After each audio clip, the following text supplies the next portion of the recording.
లక్ష్మణుడు చూసేప ఆ ముసలాయన, ఎవరు లక్ష్మణుడు? అవునా? పర్వాలేదంట, రామాయణం బతికిపాయ. చూసి ఏమో చేస్తున్నావు అంటే ఆయన అట్లే విసురుకుంటూ ఏమంటుంది, అరే పిచ్చిన ఆయన, రాముని రాజ్యం వచ్చినా కూడా రాగి విసురులే తప్పలేదు అన్నాడు. వాడికి ఎంత సిగ్గైండొచ్చు నా లక్ష్మణుడు. రామరాజ్యంలో అందరూ సుఖంగానే ఉండరండి. ఆ ముసలాయం చెప్పి చూస్తే మాకిన్న అధ్వానమే.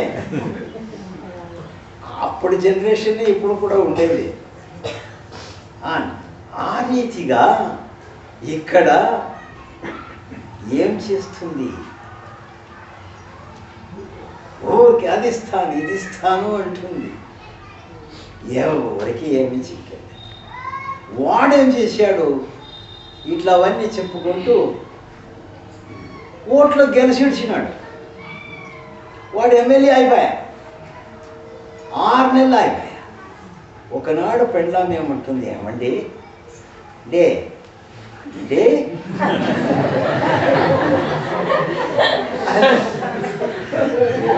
ఏమే నీ బాధ?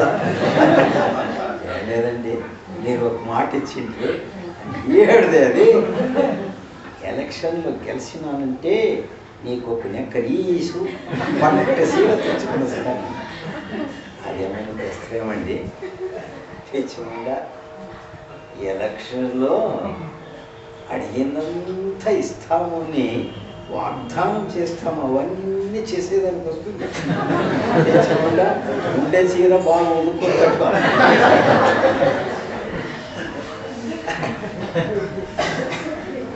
ఇదే మనకు ఇక్కడ దొరికే. అయినను మేము విడిచినామా, ఆ మనసు చెప్పినట్లు చేస్తూనే ఉన్నాం. అదే గురువు చెప్పినట్టు కొంచెం చేయండి అయ్యా. ఎంత స్వల్పమప్యస్య ధర్మస్య త్రాయతో మహతో ప్రయాసం. స్వల్పమయ్యా, నేను రూపాయి ఎంత చేసిండొచ్చును. రామకృష్ణ పరమహంసలు ఒక చోట చెప్తారు, నేను రూపాయి ఎంత సాధన చేసిండొచ్చును, నీతో కాదు, ఒక పావుల భాగం చేయవయ్యా నువ్వు చాలు అన్నాడు. ఎంతప్ప అంటే ఉదయం లేయగా ఒకసారి రామానువయ్యా, పొరపు నుండి లేస్తాం కదా, అప్పుడు రామా అని లేవయ్యా. రాత్రి పడుకుంటావే, అప్పుడు ఒకసారి రామానువయ్యా. ఇంత నువ్వు చేయప్ప, ఇంకా మిగిలిందంతా నేను చేస్తాను అన్నాడు. మేము ఇది కూడా అనలేదు, మనకు అది జ్ఞాపకమే రాదు. ఏదేదో లేనిపోనిదంతా ప్రాపంచిక మాటలు ఆడుకుంటూ లేయడము, అదే ఆడుకుంటూ పండుకో. ఒకనాడు చెప్పుకోక చేయకోక వెళ్ళిపోతాం. అందుకే స్వల్పమప్యస్య, కొంచెం చేయవప, చాలా వద్దు. పెద్దలు చేసి ఉండొచ్చును, సంవత్సరాల కొద్ది ధ్యానాభ్యాసాలు స్మరణ చేసి ఉండొచ్చును. మనతో అంత అడగలేదు వాళ్ళు, ఇంత మాత్రము చెయ్యి అన్నారు. ఎందుకు అట్లా చేశారంటే ఆ రామ అనే అసత్య వాక్యం ఉందే, ఆ దివ్యమైన ధ్వని రామ అనే దాంట్లో మన చిత్తాన్ని ఆకర్షించుకునే శక్తి ఉంది. అది మనకు తెలియదు అంతే.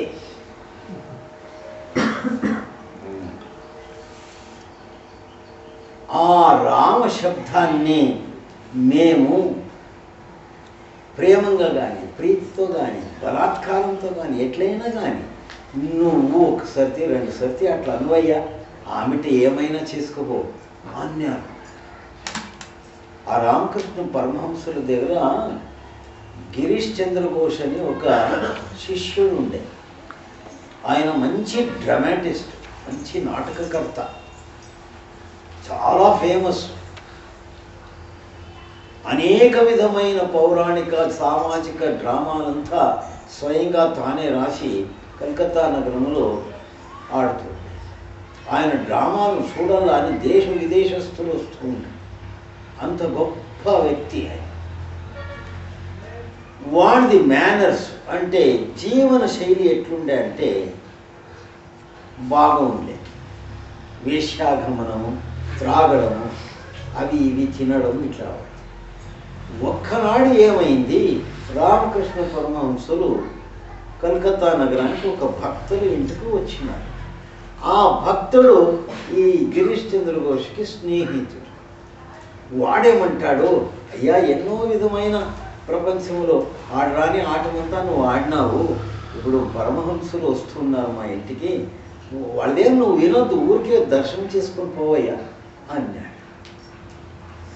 దర్శనం చేసుకోవాలంటే ఎంతసేపు మీ ఇంట్లో ఉండాలా అంటే ఎంతసేపు లేదు, వాకల దగ్గర బయట నిలుచుకో, ఇట్లా చూసుకొని వెళ్ళిపో అన్నాడు.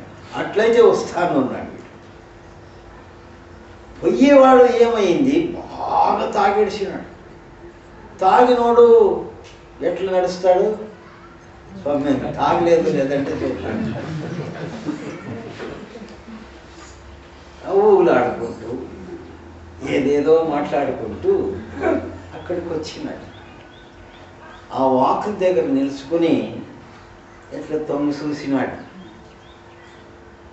చూసిన వెంటనే ఆ తాగిండే మొత్తంతా దిగిపోయారు వాడికి. లోపలికి వచ్చినాడు. వాడు అడుగుతాడు, నువ్వేనా పరమహంస, దైవ సాక్షాత్కారాన్ని చేసుకున్నావు అంటావే, నేను ప్రతినిత్యము ఈ దేవుళ్ళంతా స్టేజ్ల పైన కుడిపిస్తాను, నువ్వు కుడిపిస్తావు అన్నాడు. నవ్వుకుంటూ అవునప్ప, అటువంటి వాడు నువ్వు ఇక్కడ ఉన్నావు, నీ స్నేహం చేసుకోవాలని నేను వచ్చిండేది అంటారు రామకృష్ణ. ఎవరైనా అంటారా, ఏమంటారు, రే పని పంపడరా అంట. వాడు అట్లా అనలేదు. ఎలా అంటే అటువంటి జీవులనే ఉద్ధారం చేసేదానికి వాళ్ళు వచ్చిండేది. సాధువులకు, సన్యాసులకు, పండితులకు, వేదాలు గీదాలు చదివిన వాళ్ళకు ఇట్లా వాళ్ళకు బోధించే పని లేదు. వాళ్ళు యావ్యావదో ఒక పడవ పెట్టుకున్నారు, ఏదో ఒక విధంగా భవసాగరాన్ని దాటిపోతారు.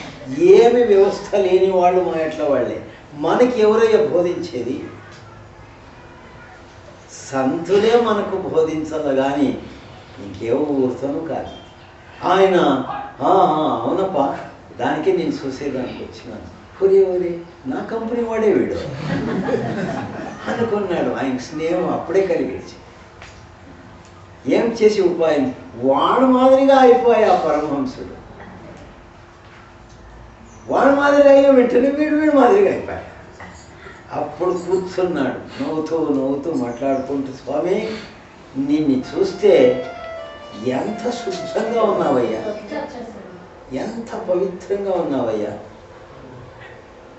నీ మాదిరిగా నేను కూడా కావాలంటే ఏం చేయాలయ్యా అన్నాడు. ఏం చేసేవద్దు, ఇప్పుడు ఏం చేస్తున్నావో అదే చెయ్యి అంటే, ఇది ఉండొచ్చునా, ఓ ఇంకా ఎక్కువగా తాగు, ఇది ఉండొచ్చునా అన్నాడు. ఏది ఎముకలు కొట్టింది, అది ఉంది.